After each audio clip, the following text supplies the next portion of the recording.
நாவல் பழ பாயசம் கண்டிப்பாக இதோட சுவையை யாருமே எக்ஸ்பெக்ட் பண்ணியிருக்க மாட்டீங்க. அவ்வளோ அருமையாக இருக்குங்க. ஸோ இன்றைக்கி நாவல் பழ பாயசம் எப்படி செய்யறதுன்னு பார்க்கலாமா? இப்போ தான் நம்ம சேனல் ஃபர்ஸ்ட் டைம் வரீங்கன்னா மறக்காமல் சப்ஸ்கிரைப் பண்ணிடுங்க, நம்ம வீடியோக்கு ஒரு லைக் கொடுத்துருங்க.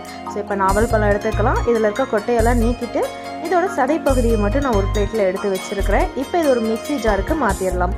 ஒரு 2 கரண்டி அளவு சர்க்கரை சேர்த்துக்கலாங்க. சர்க்கரை சேர்த்துட்டு நல்லா அரைச்சிடுங்க. திப்பியாக இருக்கக்கூடாது. நல்லா கிரைண்ட் பண்ணி எடுத்து ஒரு பாத்திரத்துக்கு மாற்றி அதை ஃப்ரிட்ஜில் ஸ்டோர் பண்ணி வச்சுருங்க, கூலிங் ஆகட்டும். இந்த கேப்பில் பார்த்தீங்கன்னா ஒரு 6 பீஸ் தேங்காய் வச்சுருக்கேன், சின்ன சின்னதாக நறுக்கி வச்சுருக்கேன். இதை அரைச்சி தேங்காய் பால் ஒரு கப் எடுத்துக்கலாம். இதையும் ஃப்ரிட்ஜில் வச்சு கூலிங் பண்ணிடுவேன். இந்த கேப்பில் நம்ம என்ன பண்ண போகிறோம்னா, ஒரு பாத்திரத்தில் தண்ணி ஊற்றி இன்ஸ்டன்ட் மிக்ஸ் பாயசம் பவுடர் இருக்கு இல்லையா, ஸோ அது வாங்கி சேர்த்துக்கலாம். இது இல்லாதவங்க சேமியா நீங்கள் சேர்த்துக்கலாம்.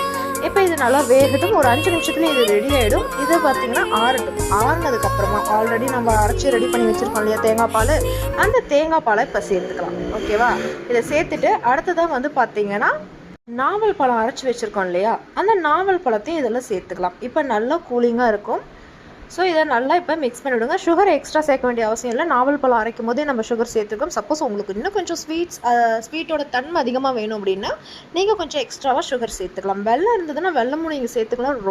ரொம்பவே அருமையாக இருக்கும். கிராமத்து சைட்லாம் போனீங்கன்னா இந்த நாவல் பழத்தை வச்சு இந்த மாதிரி ஒரு பாயசம் ஒன்று பண்ணி கொடுப்பாங்க.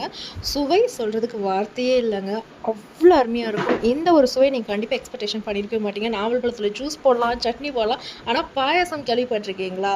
ஒரு தடவையாவது அதை ட்ரை பண்ணி பாருங்கள், சூப்பராக இருக்குங்க. இந்த வீடியோ உங்களுக்கு பிடிச்சிருக்குன்னா மறக்காமல் லைக் பண்ணிடுங்க. நாவல் பழ பாயசம் ரெடி.